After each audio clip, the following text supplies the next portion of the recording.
안녕하십니까. 지음솔루션의 임경훈입니다. 박수로 맞이해 주세요.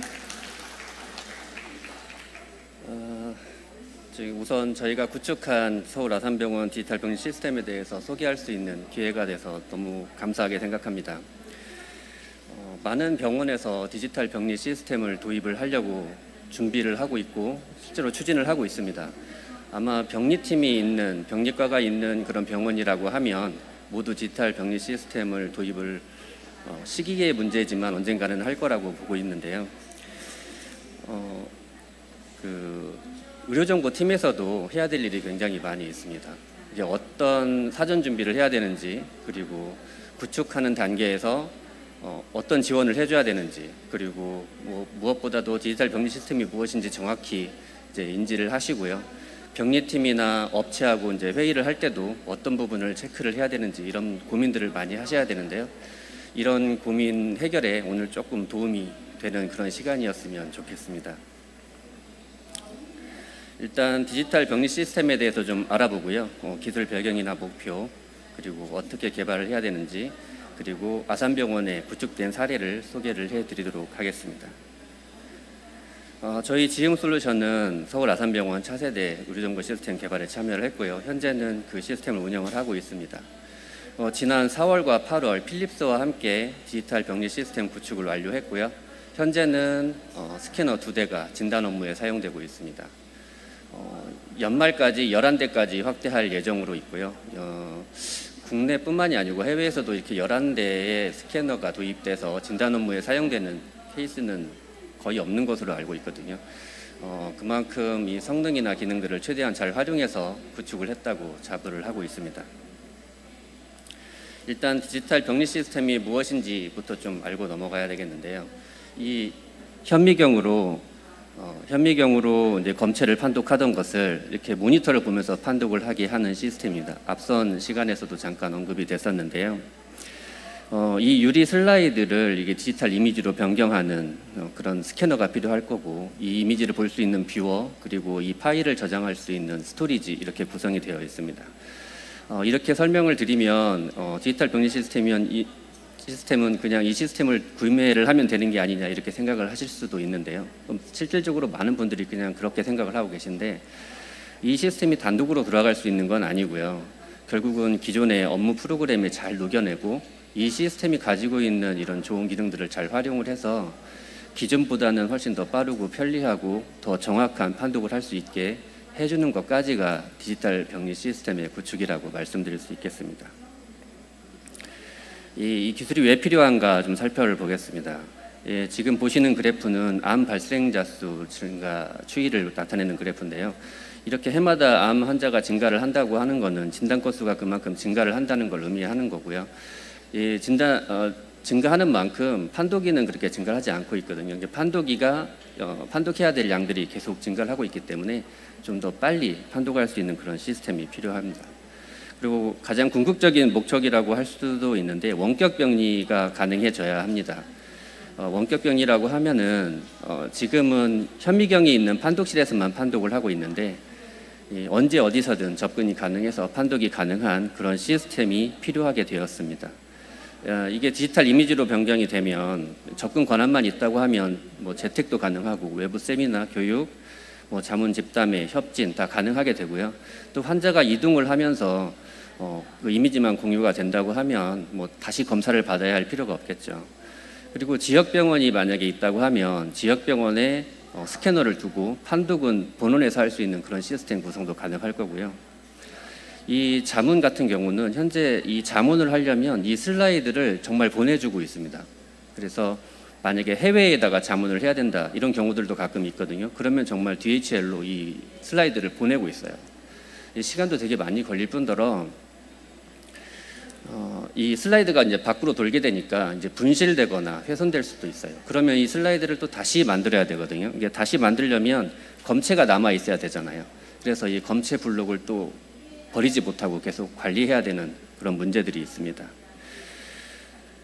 그리고 이 정확한 진단을 위해서 이 디지털 이미지를 가지고 활용할 수 있는 그 외부 시스템들이 많이 개발되고 있어요. 이런 시스템들을 활용할 수 있는 그런 시스템이 필요하고요.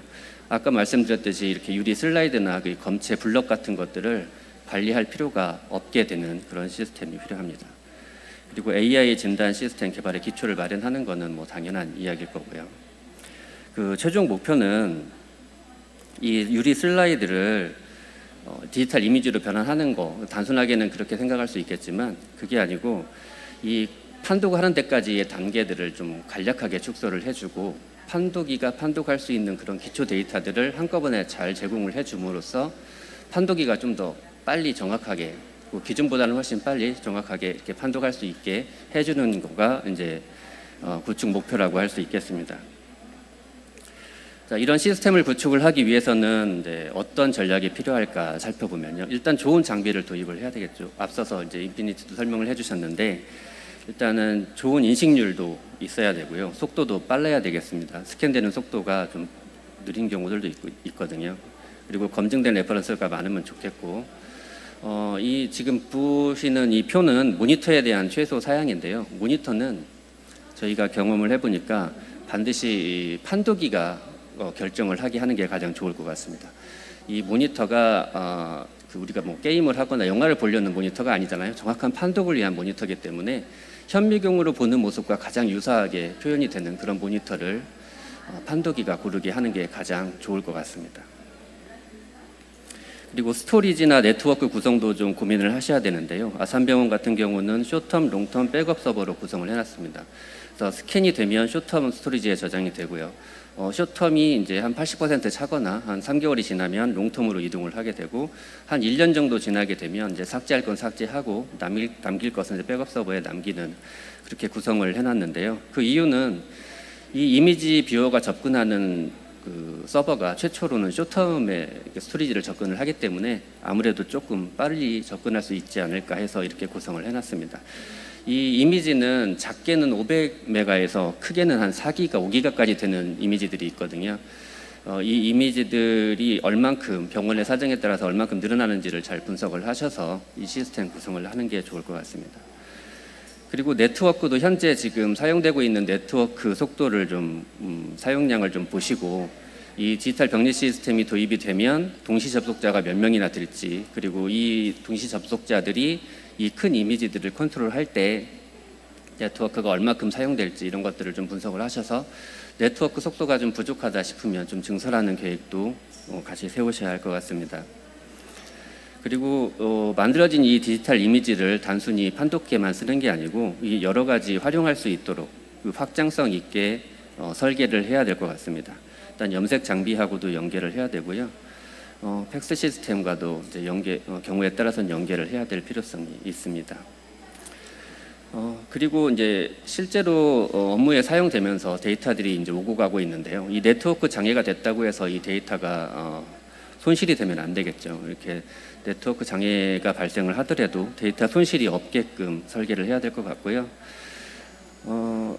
새로운 시스템이 도입됐다고 해서 기존의 업무 프로그램이 많이 이제 바뀌거나 추가로 해야 되는 작업이 있다고 하면 사용자들한테 좀 거부감이 있겠죠. 이런 부분을 최소화하게끔 개발을 해야 될 것 같습니다.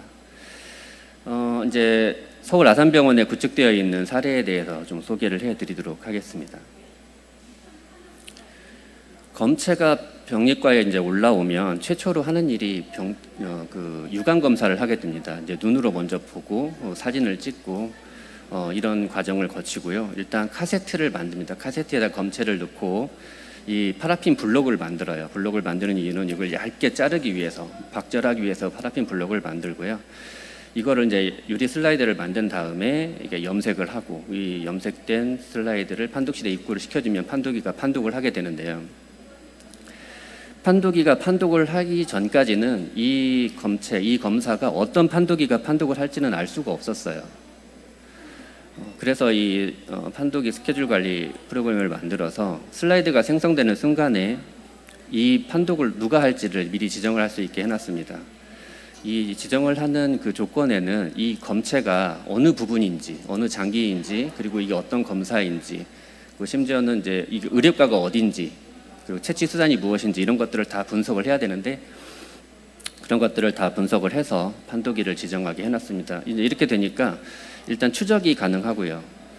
판독이 입장에서는 내가 오늘 판독해야 될 건이 몇 건인지 미리 파악을 할 수가 있게 되는 거죠. 그래서 좋은 장점이 있고요. 또 보시는 그래프는 실제로 디지털 병리 시스템의 이제 흐름인데요. 스캐너가 스캔을 하기 위해서는 이 슬라이드에 대한 정보가 필요합니다. 그리고 이제 염색 장비도 마찬가지로 염색을 하기 위해서는 슬라이드 정보가 필요한데요. 이 슬라이드 정보에는 환자 정보, 검사 정보, 판독이 정보, 그리고 염색, 어떤 염색을 해야 되는지 염색 정보가 담겨 있습니다. 아산병원 같은 경우는 이제 박자라는 단계에 슬라이드 정보를 생성하게 해놨고요. 이 슬라이드가 생성이 되면 이제 스캔할 수 있도록 스캐너한테도 보내주고 염색할 수 있도록 염색 장비에게도 데이터를 연동을 해줍니다. 이 슬라이드를 염색 장비에 넣고 염색을 실행을 시키면 이 슬라이드가 어떤 염색을 해야 되는지 이미 알고 있기 때문에 별도의 설정 필요 없이 바로 염색이 될 거고요. 이 염색이 완료된 슬라이드를 스캐너에 넣고 스캔을 실행을 시킵니다. 그러면 스캔이 완료가 되면서 저 이미지가 생성이 될 거고요. 이 이미지가 이제 또 어떤 검사인지도 알고 있잖아요. 그러니까 이게 형태 계측이 필요한 그런 검사다라고 판단이 되면 형태 계측 시스템으로 파일을 전송을 해줍니다. 그럼 이 시스템은 이 파일을 분석을 해서 결과 파일을 만들어내고요. 이 결과 파일은 이미지 뷰어에 전송을 해 놓습니다. 또 파일 통합 전송 프로그램이라는 그런 에이전트를 두어서 아까 검체가 올라오면 사진을 찍는다고 했잖아요. 그런 유감 검사 파일이랄지 분자병리, 전자현미경 파일 같은 이런 판독에 필요한 이런 파일들이 있는데 이런 파일들도 자동 또는 수동으로 이미지 뷰어에 전송을 하게 해놨습니다. 이렇게 되니까 이미지 뷰어에는 스캔된 이미지뿐만이 아니고 판독에 필요한 모든 파일들이 다 통합되게 되는 통합 이미지 뷰어가 되는 거죠. 다음은 이제 통합 판독 관리 화면인데요. 보통 판독이 분들이 듀얼 모니터를 사용을 하고 계세요. 그래서 왼쪽에는 업무 화면을 띄워놓고 오른쪽에는 이미지 뷰어를 띄워놓고 이제 판독을 하시는데요. 왼쪽 모니터 맨 처음에 이제 위치하게 되는 이제 화면이라고 보시면 되겠습니다. 그리고 밑에 보시는 통합 검사 결과 조회일지, 기록 조회, 내시경 결과 조회, 처방역 조회 이런 화면들도 같이 구성을 해놓을 수가 있는데 이 화면들은 판독할 때 이 판독이가 꼭 봐야 되는 그런 화면들입니다. 이 화면들도 다 같이 왼쪽 모니터에 배치를 시켜놓고요. 이 통합 판독 관리 화면의 목록에는 이 판독이 로그인한 판독이가 오늘 판독해야 될 검사 목록이 다 조회가 되고 있습니다. 그리고 이 검사 결과를 보면 진행 상태의 컬럼을 보면요. 거기에 스캔 대기, 스캔 완료, 그리고 판독 완료 이런 상태가 디스플레이가 됩니다. 그래서 스캔이 완료가 됐으니까 이제 판독을 해야 되겠죠. 스캔 완료가 된 검사를 더블 클릭을 하는 순간 왼쪽에 구성되어 있는 이 화면들이 자동으로 모두 연동이 돼서 그 환자의 정보로 디스플레이가 됩니다. 그리고 오른쪽에는 이미지 뷰어가 떠서 아까 통합해 놓은 그런 이미지들을 모두 다 볼 수가 있게 되는 거죠. 하루 종일 이 판독이는 이 화면을 띄워놓고 있는 겁니다. 앞에서도 이제 형태 계측 시스템에서 잠깐 나왔는데요. 이 형태 계측 시스템은 셀의 수를 세주는 그런 시스템입니다. 그래서 이 셀에 포지티브가 몇 개고 네거티브가 몇 개인지를 파악을 해서 그 비율이나 이런 개수를 가지고 레포트를 제공해주는 그런 시스템이고요. 이 시스템이 없었을 때는 판독이가 이걸 눈으로 정말 일일이 다 셌었어요. 그러니까 시간이 굉장히 단축이 되겠죠. 이거는 병리 결과 입력하는 화면인데요. 이 화면은 아까 통합 판독 관리와 같이 연계되는 화면입니다. 이 검사를 알게 되면 어떤 서식지를 써야 되는지도 알 수 있잖아요. 그래서 자동으로 검사가 선택됐을 때 자동으로 해당 서식지가 선택이 되고 기본값도 세팅을 하게 해놨습니다. 그 판독이는 결과만 입력을 하고 저장을 하면 되게끔 이제 설계가 됐고요.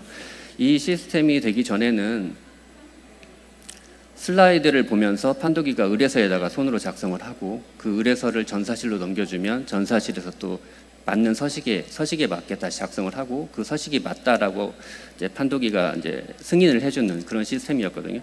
이게 전사실 갔다 오는데도 시간이 굉장히 많이 걸리는데 이런 시간이 굉장히 많이 단축이 되겠습니다. 또 만들어진 슬라이드를 관리하는 프로그램도 필요할 거고요. 특히 이제 과거 슬라이드도 디지털화할 계획을 가지고 있는데 슬라이드 정보만 있으면 라벨을 다시 출력을 해서 그 과거의 슬라이드에다 붙여서 다시 스캔을 하면 자연스럽게 디지털화가 됩니다. 지금 아산병원 같은 경우는 2010년까지의 데이터를 다 디지털화할 계획을 가지고 있고요. 현재 이제 밤 시간과 주말 시간에 배치를 이용을 해서 과거 슬라이드 정보를 생성을 하고 있습니다. 11대가 다 도입이 되면 그때부터는 이제 과거 데이터도 디지털화할 계획을 가지고 있습니다. 이건 에지이즈와 투비의 프로세스가 어떻게 변경됐는지를 좀 보여주는 화면인데요. 슬라이드가 이제 예전 같으면 슬라이드가 준비가 되면 이거를 다 정리를 합니다. 슬라이드와 의뢰서를 다 정리를 하고요. 이걸 장기별로 다 분류를 합니다. 그래서 분류를 한 다음에 판독실에 입고를 시켜주면 판독이가 판독을 하게 되는 거고요. 이 판독이 끝난 이 슬라이드는 또 보관을 해야 되겠죠. 이 판독이가 판독을 할 때 슬라이드가 이제 들어온다고 했는데 이 유리 슬라이드가 만약에 이제 한 30건이 정리돼서 들어왔다고 했을 때 30건이 다 끝나면 다음 슬라이드가 들어올 때까지 또 기다리고 있어야 돼요. 그러니까 언제 들어올지도 모르고 몇 개가 더 들어올지도 모르는 그런 시스템이었었는데 지금 디지털화된 다음에는 이 준비된 슬라이드를 스캐너에 넣고 그냥 실행을 시키면 됩니다. 그럼 판독이는 아까 말씀드렸듯이 듀얼 모니터를 이용을 해서 스캔된 이미지를 더블 클릭을 해서 그 환자에 대한 모든 정보와 이미지를 한꺼번에 다 보면서 판독을 하고 입력을 하면 판독이 끝나게 되겠습니다. 보시기에도 조금 많이 시간이 단축될 것 같죠. 다음은 좀 준비한 영상을 좀 보도록 하겠습니다. 스캔을 동작하는 그런 영상입니다. 슬라이드를 스캐너에 넣으면 이게 스캔이 진행이 되고요. 스캔된 이미지는 스토리지에 저장이 됩니다. 이건 아까 말씀드렸던 통합 판독 관리 화면이고요.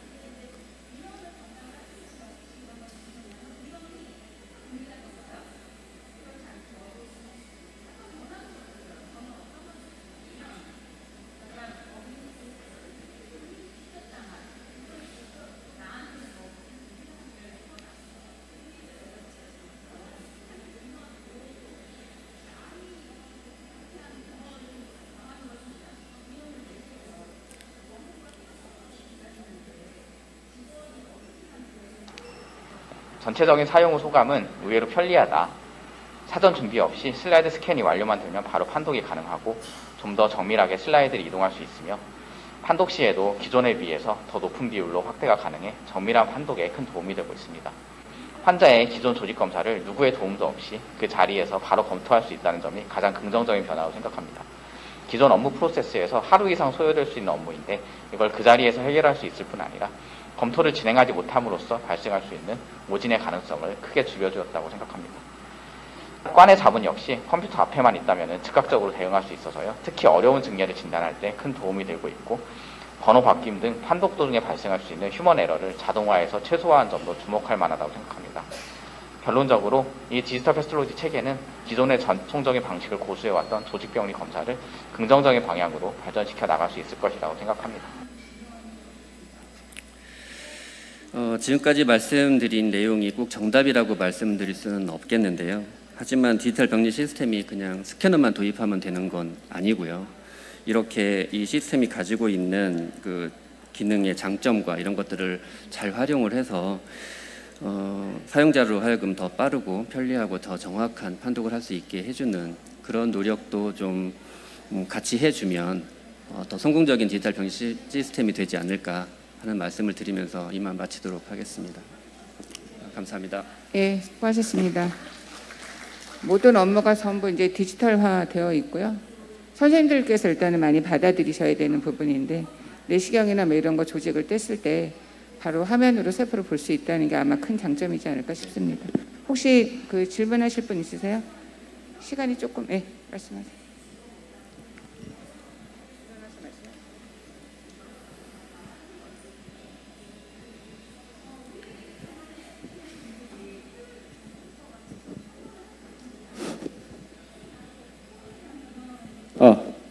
예, 그 디지털 병리 시스템을 도입할 때 대부분 이게 이제 의료기기로 인식을 해서 이제 그 병리과에서 주도적으로 진행을 하다 보면 사실 이 병리 시스템 도입 시에는 단순한 의료기기뿐만 아니라 IT 시스템까지 같이 연계해서 이제 도입을 해야 되는 부분인데 초기 도입 단계에서부터 의료정보실이 어떻게 역할을 해야 보다 더 나은 시스템을 구축할 수 있는지 혹시 그 부분에 대해서 경험을 좀 말씀해 주실 수 있겠습니까?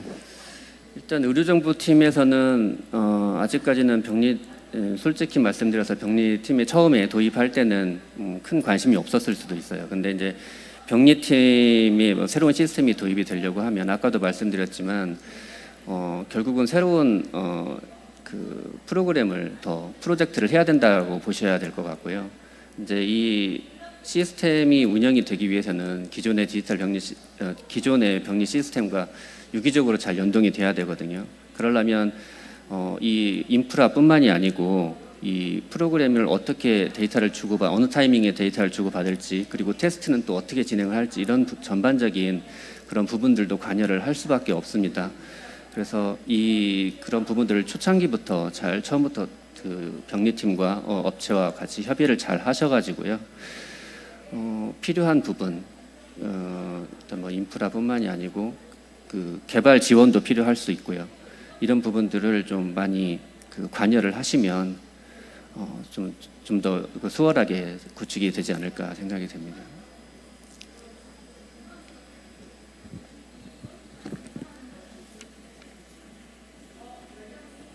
또 질문 있으세요? 모든 프로젝트가 진행이 될 때는 어쨌든 그 개발 업체랑 그 파트에서 협의가 많이 돼야 될 것 같습니다.